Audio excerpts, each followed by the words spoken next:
Welcome back mga kato. Yan. Ngayong araw ay magtatanim tayo ng sweet pear. It one Swiss Seeds Philippines. Yan. Tingin siya. Yung land preparation namin, pinungkal namin ng pala. Yan. Pala lang yan mga katoto. Saka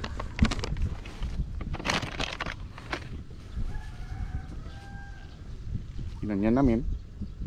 Yan. Yan. Yan. Yan. Yan ang tuturo. Tapos nilagyan ng seeds. Ayan. Tigda dalawa. Yan. Yan. Saka nilagyan ng compost. Kuha ng manok. Dumi ng manok. Yan. Yung matagal lang mga to. Yan. Compost. Yan. Yan. Yan. Isa-isa yan. Mga karoto. Yan. Yan doon. Yan ang mga nalagyan na yan dyan. Papakita ko sa inyo yung nauna naming tanim.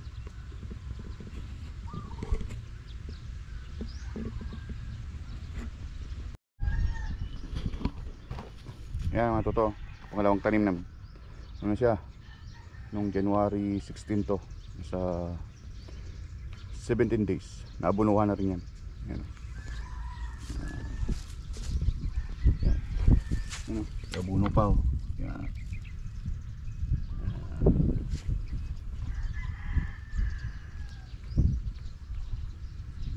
Yan siya. Yung purpose naman nito, binungkal namin ng pala tsaka tinagad, nagkatawag yung sa pag ng kahoy para matagal siyang patubigan ulit. Yan. Basa pa siya. Yan. Ilang araw na to, 4 na araw na siguro. Yan. O 5 araw na napatubigan to. Yan, basa pa rin.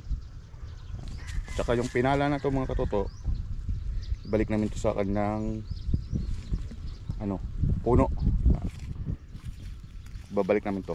Papakita ko sa iyo yung pinalik naming mga lupa sa puno mamaya doon sa una naming tinanim. Yan siya. Yan mga katoto. Yan ang diskarte namin sa pagtanim ng mais dito. Ito palayan to Yan.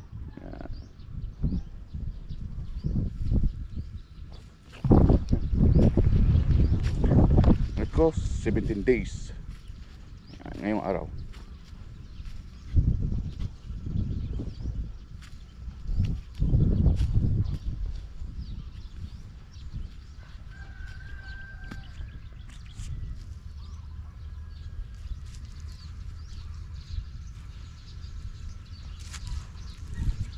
Yan.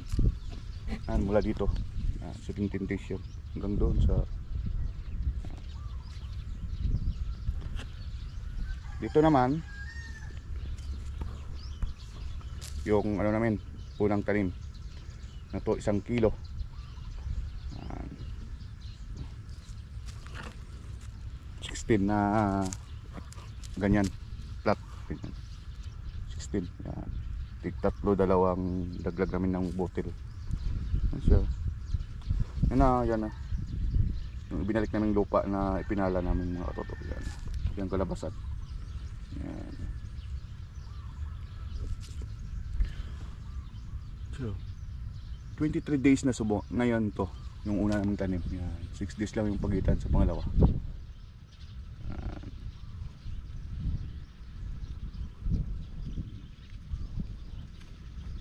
Yan siya.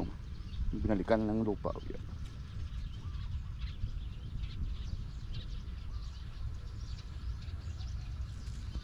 Yan lang mga katuro. Diskarte yan.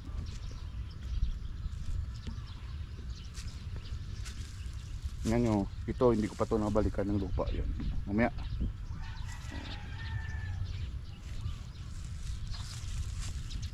Yan ang mga roots nyo. Yan, may abono pa nga. Hindi pa natutunaw.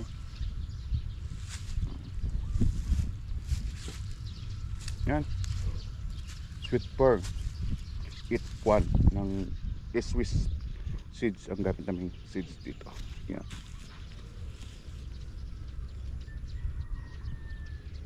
Yan lang, nagkakabala natin mga toto. Yan. Tanim ng mais. Ngayon. Yan.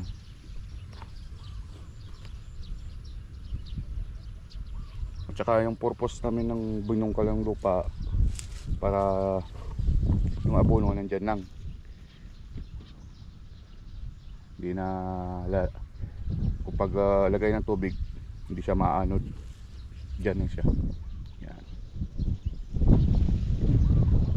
Yan lang.